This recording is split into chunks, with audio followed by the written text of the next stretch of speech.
I'm Sean. And I'm Steve. And we decided to make a move to Ecuador. We've been married for 23 years and we decided it was time for a change.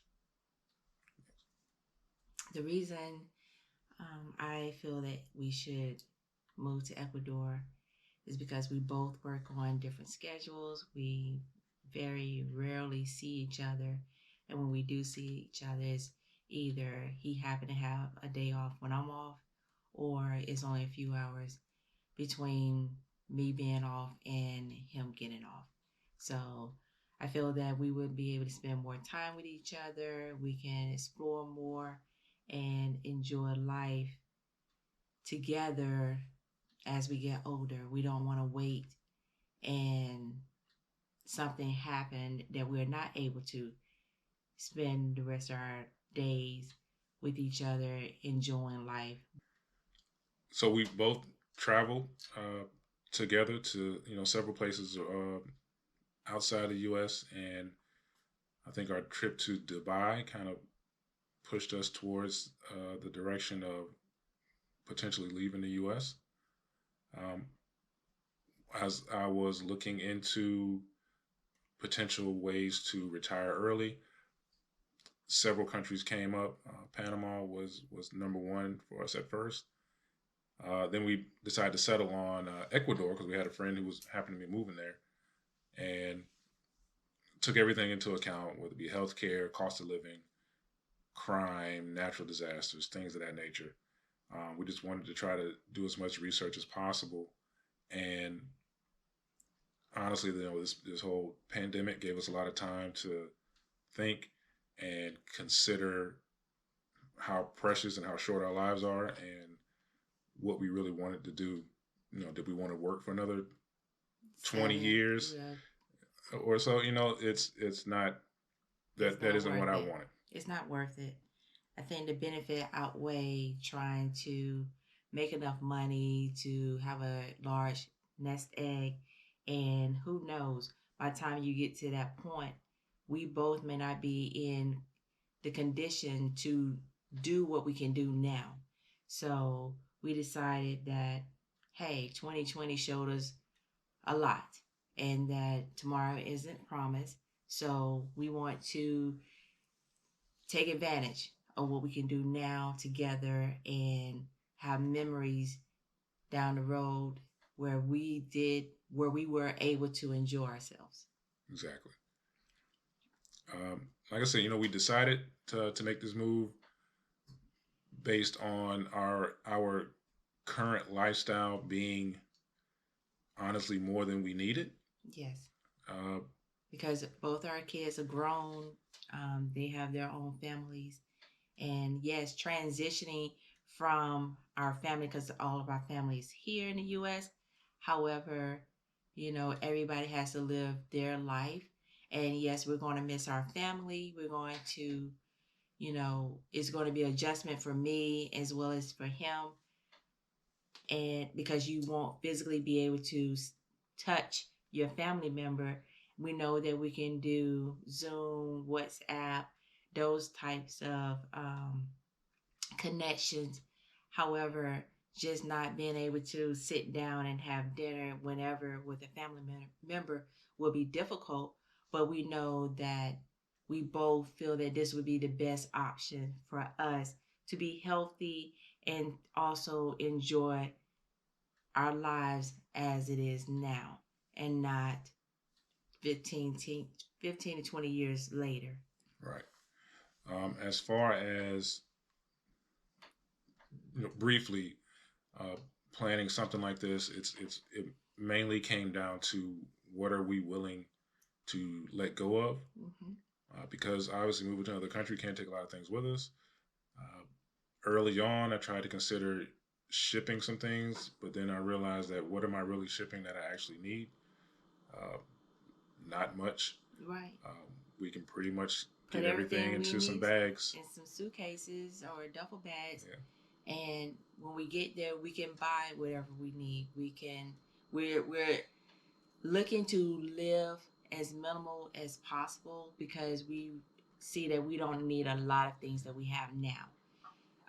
Necessity is key. Only what you need, not what we want, because it's not really necessary. We can do with a little versus having a lot of things that we're not using. Mm-hmm.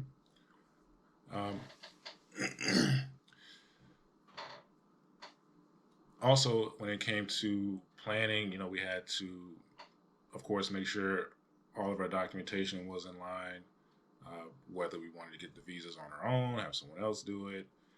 Uh, We decided it would be best someone else do it because they get to do all the work. right. We don't have to look for an apostille or have our documents apostille. We don't have to worry about having the document translated in Spanish. They would the company we chose or the agency we chose does all of that for us, and all we have to do is wait for them to let us know we are good to go. We would go and sign the paperwork whenever we figure out when that is, and then we'll take our next step from there. Right. Uh, so I I used to be in the army, so uh, moving around, and my father was in the army. Moving around, going to different places doesn't affect me the same way it affects her.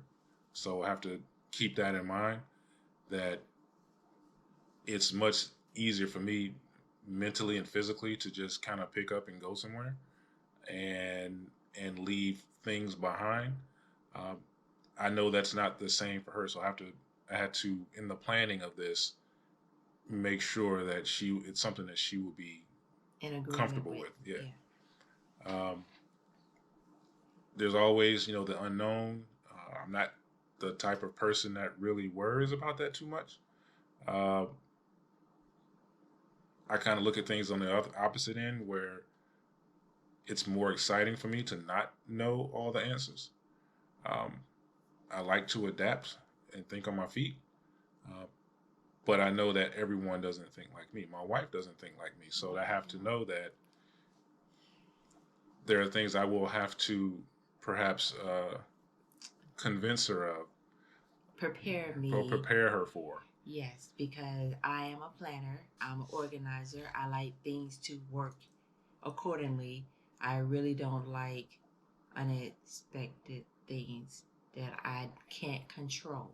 So I have a hard time not being able to control things and just sit back and let things happen.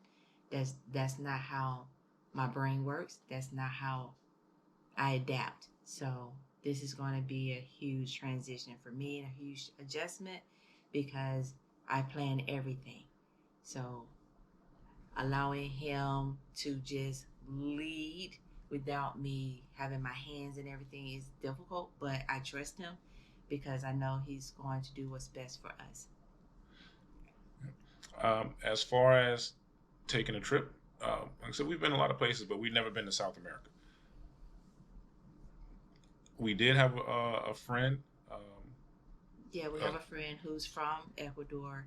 Has been there most of her young adult life. She still is young but older. Came to the U.S. to go to school, um, have a job, and decided that she wanted to be back with her family. So she moved back. And when we spoke to her, she really kind of convinced us that Ecuador would be the place that we want to spend the rest of our lives there. If everything goes as planned, that's the plan that we want to do. Or if not, it could be somewhere else. But for right now, we're planning to relocate there. Um, But as far as taking a trip, um, having her and her husband show us around, show us around, meet us at the airport, stay with them for a while. translate. Translation was the biggest. The if there's anything I could take from that trip is that I'm so glad I had a translator for most of it. Yes. And someone who actually had, because she's a history buff, actually had a knowledge of the history of the country, a deep knowledge of the history of the country and the food, the music, Everything. everything. So It yeah, was a great experience for yeah, us. we really got to learn a lot about Ecuador. It's like having a tour guide with you. Yes. Got to experience a lot of the traditional foods because we were pretty determined to not travel all the way to South America to eat American food or anything like that. So, we pretty much only ate Ecuadorian food, which was great. It was Like everything incredible. we had was amazing. There was nothing that we didn't really like. Right. We liked everything, or basically loved everything, because I think I fell in love with what we call limes. They call lemons. I fell in love with lemon. Lemon was on every dish. You start putting it on everything. It was like hot sauce. You put it on everything, it tastes better. It's crazy. Yes. So it was a great experience. It really sealed the deal after we came back from our vacation visiting there. It was truly amazing, and we feel that it would be great for both of us. Right. And one more thing that was great about having someone there with us is that we didn't get shoehorned into the tourist areas. No. We got to actually see, how people live. Yes. The good and the bad. Yes. And that's what I wanted, because I want the reality of where we're going. So as far as when we were in Cuenca, they weren't with us for the 3 days we were in Cuenca. But we managed but to. we did manage pretty good. We did manage pretty good. Yeah. The altitude kind of got to her a little bit. Yes. I kind of like that area, but I understand I wouldn't sure. necessarily want to live there if altitude would be an issue for her. But like I said, that being said, we did get to see a lot of the country, especially on the bus ride from Guayaquil to Cuenca, the ride from Guayaquil to Salinas to San Pablo and Ayangé, and then back to Guayaquil. We got to see parts of the country. There's other parts we still want to see, yes. Obviously. We still haven't see. Yeah, we still haven't, decided exactly where we're going to stay permanently. But we want to be adventurous, right? And give ourselves at least a year or two to see what is the best fit for us, right? And where we feel comfortable being in. And if we have family to visit, we want to make sure we're close, near airport, hospitals. Yeah. Doesn't have to be, I don't have to be in the middle of a city or anything like that. We still need to visit Manta and the other areas along the coast.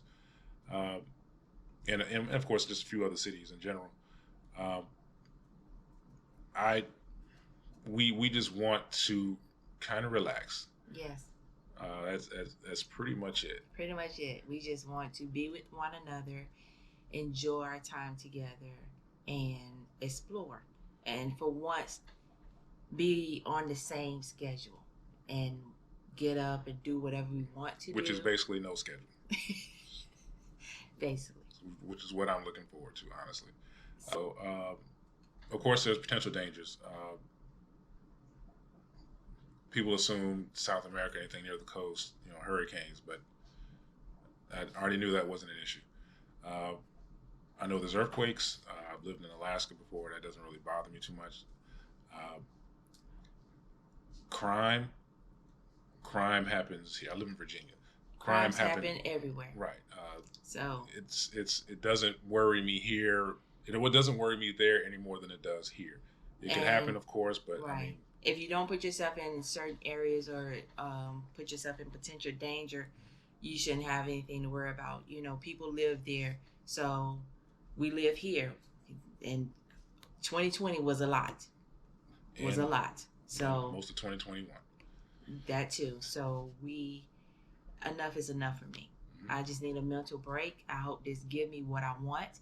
I hope this, alleviate some of the stress that I feel.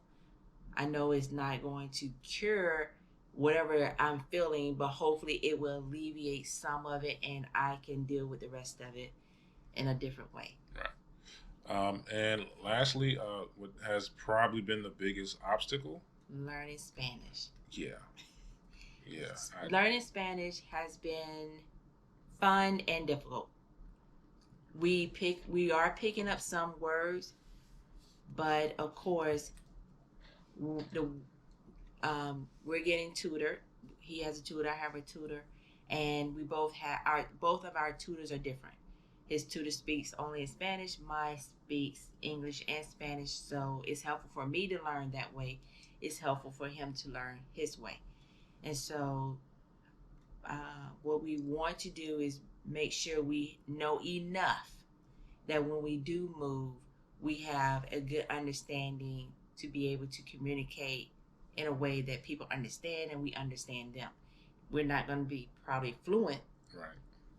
but And, enough to understand. and we do, as of right now, we do plan to, when we first move to the country, live somewhere in the vicinity of our friends. Of course, I wouldn't want to use them to death, but No. it definitely helps to have someone who knows you already, is willing to help you. Right. In case we need to do any type of monetary transactions, she can be there as a translator to help us so we know that we're not getting duped by Exactly. Yeah. people. But I think that should about cover it right now. We're going to continue to put out content when we have updates. Um, please follow us, subscribe to the channel, and we will definitely keep posting videos as regular as possible, especially when we move, which hopefully will be in a few months. So, Like, subscribe, click the bell. all right.